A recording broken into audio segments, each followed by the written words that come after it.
Bob Ross painting worth $1 million?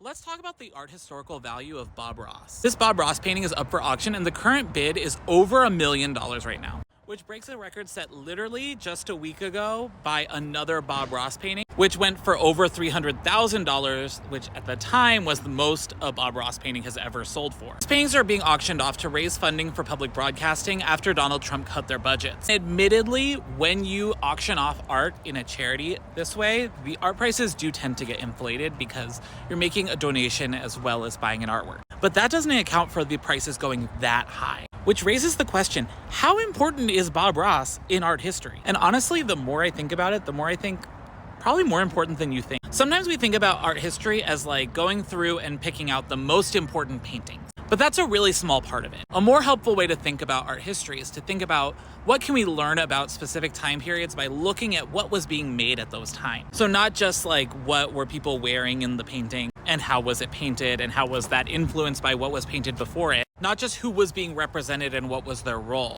but also things like what technologies did they have available to them? How did that affect what was made? What materials did they have available to them? Who was an image made for? Was this image made to be seen in a museum or was it made to be reproduced over and over for mass public consumption? Things are going to look different if you had a printing press or if you didn't. All these things can help us know about people in a certain time at a certain place. So all that being said, there's a couple ways to judge if something is art historically significant. Did it have a big influence on the direction of other artists?